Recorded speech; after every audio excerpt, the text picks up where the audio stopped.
everybody, it's Trevor here, and in today's video I'll be sharing with you guys exactly how to get started in e-commerce. Now, e-commerce is something that I really love, but it is not meant for everybody. And in today's video I'll be sharing with you guys, depending on how much budget you have, exactly what type of platform you should be selling on and what form of dropshipping that you should be doing with e-commerce. So dropshipping at the end of the day is really just a business model. However, it is a business model that is great for beginners because of the low barrier entry and the ability to test the entire market with your products or services. So in today's video, I'll be sharing with you guys exactly, depending on the budget, where you should be selling on. Let's go.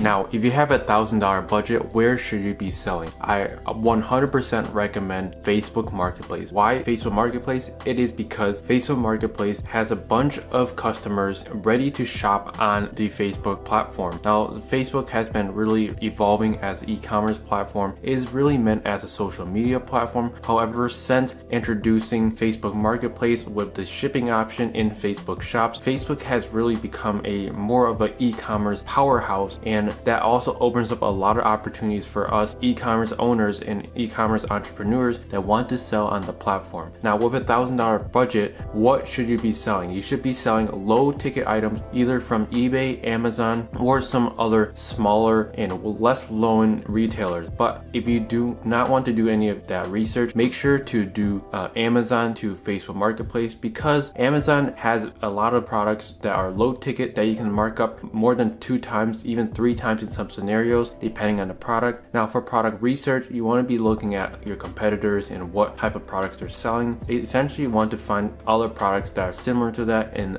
list that on Facebook Marketplace. Now, at the beginning, when you're starting out with Facebook Marketplace, you want to be listing low ticket products with a high percentage profit margin. You don't want to be listing profit margins. You don't want to be calculating your profit margins based on dollar amounts. You want to be calculating on percentage, because essentially what that means is when you are going to spend $8 on a product, you expect to get $16 back. You're going to get 100% return on your money. Sure, when you want to sell a product that is $50 and you're only going to get $10 or $15 profit margin, you might get more of a dollar amount, but you're spending $50 to get $15. And in the beginning, you want to be multiplying your money as fast as possible. So you want to aim for high profit margin products regarding percentage wise. So with products like $10, you want to mark it up at least to $20, even $30, so you can get a 200% profit margin for that single sale. Do that if you have $1,000 budget, and that's what I 100% recommend you do when you're starting out with a limited budget of $1,000 or less.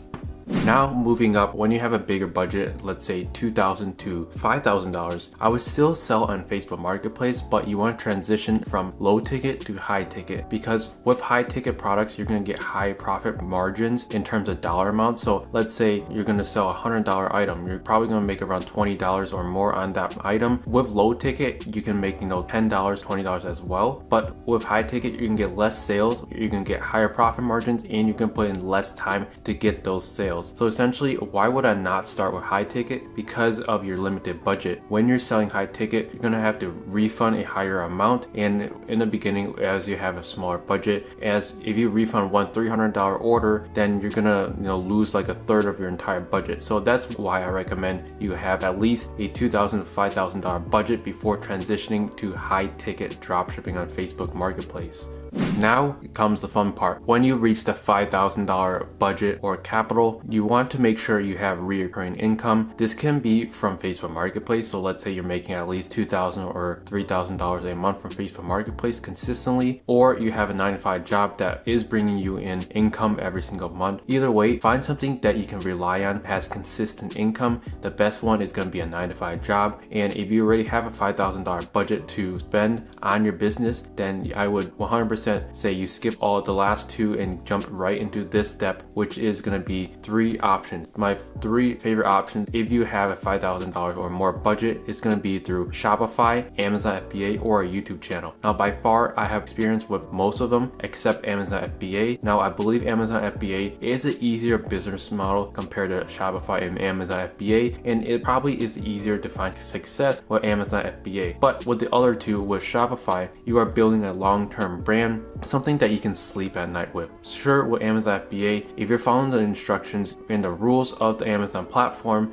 that means you should not be getting banned. But with Amazon, under Jeff Bezos and the CEO of Amazon's control, you really do not have control at the end of the day because you're selling on someone else's platform. So that's why I really like Shopify, because you have control over your customers. You have their information from SMS to email marketing, and you can remarket to them via retargeting ads and SEO and organic traffic. Now, I believe a YouTube channel is probably going to be the hardest out of these three, because in my opinion, a YouTube channel requires more than just hard work and persistent. You need to be actually unique on the YouTube platform. Nowadays, it is very competitive, and this is by far the probably most competitive field out there. Everyone wants to start a YouTube channel. Everyone wants to be a YouTuber. Like, who doesn't want to wake up, make a video, hand it off to their editor, or edit them themselves, and then make an entire living off those videos? I mean, I would completely love that. However, in most scenarios, most people will fail on YouTube because they give up too early, they're not consistent, or they don't know how to create unique and good content. It is very important, as YouTube is going to get way more competitive through the years. And if you're going to take YouTube seriously, I would recommend you start today, or yesterday actually,